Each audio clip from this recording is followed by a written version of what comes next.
Imagine this for a second. It's 3 a.m. You're lying in bed staring at the ceiling, and your mind won't stop racing. What if the car breaks down tomorrow? What if your laptop suddenly dies? What if something happens at work and your income disappears? Maybe your pet needs an emergency visit to the vet. Suddenly your brain is running through every possible financial disaster that could happen overnight. If that feeling sounds familiar, you're not alone. But here's something interesting most people never realize. There is actually a specific amount of money that dramatically reduces this kind of financial anxiety and completely changes the way you move through life. Most people assume the first big financial milestone is $1 million. Some think it's 100,000. But in reality, the first true game-changing number is much smaller. It's $10,000. Welcome to Zen. On this channel, we talk about money, psychology, and the hidden rules that quietly control how people build wealth, while others stay stuck in constant financial stress.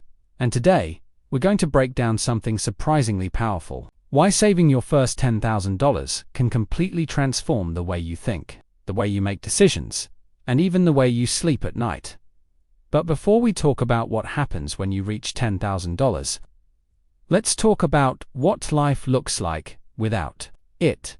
You know that moment in the grocery store when you're standing in the cereal aisle debating whether you should buy the name brand or the cheaper version that tastes like cardboard? Or when your friends suggest going out for dinner and you quickly invent an excuse because spending $25 on a meal would throw off your entire weekly budget? For millions of people, this is everyday life. Living paycheck to paycheck turns every financial decision into a careful calculation. One unexpected expense can feel like a disaster waiting to happen. You're constantly playing defense with your money instead of making proactive choices about your future. But something interesting happens when someone builds their first $10,000 in savings. And, surprisingly, it's not about suddenly buying expensive things. Most people who reach this milestone don't dramatically change their spending habits. The real change happens inside your mind. The first shift is how you see risk. When you have zero savings, every decision feels dangerous. Changing jobs, moving to a new city, or even planning a vacation can feel terrifying because one mistake could leave you financially ruined. But when you have $10,000 sitting quietly in your bank account, those same decisions feel very different. Probably won't quit your job tomorrow and run away to join the circus, but you might finally feel confident enough to ask for that raise you've been thinking about. You might invest in a course that increases your skills. You might take a calculated risk that could improve your life. The safety net doesn't make you reckless. It simply gives you permission to think beyond survival. There's also something fascinating happening in your brain when you reach this milestone. Research shows that financial security actually lowers cortisol levels, which is the hormone responsible for stress. In simple terms, having savings literally changes how your body reacts to problems. Think about the last time your car's check engine light turned on. If you're living paycheck to paycheck, that tiny light can feel like a ticking financial time bomb. Your mind instantly jumps to panic mode. How much will this cost? Will I need a credit card? Do I need to borrow money from someone? But when you have $10,000 saved, that same situation feels completely different. It's annoying, sure, but it's not terrifying. And that shift from panic to mild inconvenience has ripple effects throughout your entire life. You sleep better.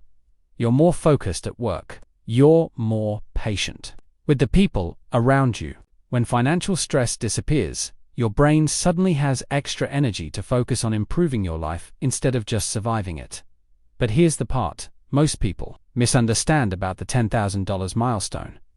The biggest benefit doesn't come from spending the money, it comes from knowing it's there. This is what financial experts call the emergency fund effect. An emergency fund isn't really about emergencies, it's about peace of mind. Ironically, most people who save $10,000 never actually use it for emergencies. Instead, it ends up opening doors to opportunities. They invest in education. They start side businesses. They move to better locations. They finally have the mental space to focus on increasing their income.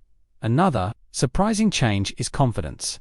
When you know you have money saved, you carry yourself differently. You negotiate better.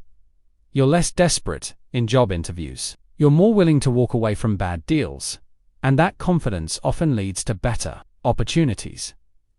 But if you're listening to this and thinking, saving $10,000 sounds impossible, you're not alone. The interesting thing about saving money is that the hardest part isn't actually the money itself. The hardest part is becoming the type of person who saves. Most people treat saving like a temporary diet. They cut spending aggressively for a few months, feel miserable, and then return to their old habits. But people who successfully reach $10,000 think about money differently. They don't see saving as a short-term sacrifice. They see it as part of their identity. Once that identity shift happens, everything changes. You start noticing unnecessary expenses. You begin looking for ways to increase income. You naturally think long-term, instead of chasing instant gratification. And something amazing happens along the way. The first $1,000 is brutally hard. The second $1,000 is easier. By the time you're halfway to $10,000, the process starts to feel almost automatic. There's also a practical reason why $10,000 is such a powerful number. It covers the majority of unexpected financial disasters, car repairs, medical bills, temporary job loss, family emergencies. Most of these problems fall within that range, which means once you reach $10,000, you're suddenly protected from the kinds of financial shocks that keep people trapped in the paycheck cycle. But perhaps the most important shift is how you start thinking about money itself before you have savings. Money feels scarce. Every dollar that leaves your wallet feels gone forever. But once you build a financial foundation, you begin to see money as a tool that creates options. That's when people start exploring investing, side hustles, and passive income. Not because they suddenly became financial experts, but because they finally have the mental space to think beyond basic survival. Here's a thought that might surprise you. Someone with $10,000 saved is often closer to financial independence than someone earning twice as much but saving nothing. Why? Because the real skill of building wealth isn't earning money, it's keeping money. You probably know people with high salaries who are constantly broke, expensive cars, fancy apartments, endless spending, but no savings. Meanwhile, someone earning far less might quietly build a strong financial foundation simply by being intentional with their money. The difference isn't income, it's mindset. Saving your first $10,000 is more than just hitting a number in your bank account. It's proof that you've developed the habits required to build real wealth. And once you achieve that milestone, something powerful happens. You start thinking about the next $10,000, and then the next. Before long, you're no longer just surviving financially. You're building momentum toward financial independence. Not because you got lucky, not because you inherited money, but because you became the type of person who builds wealth intentionally. And that identity shift might be the most valuable investment you'll ever make.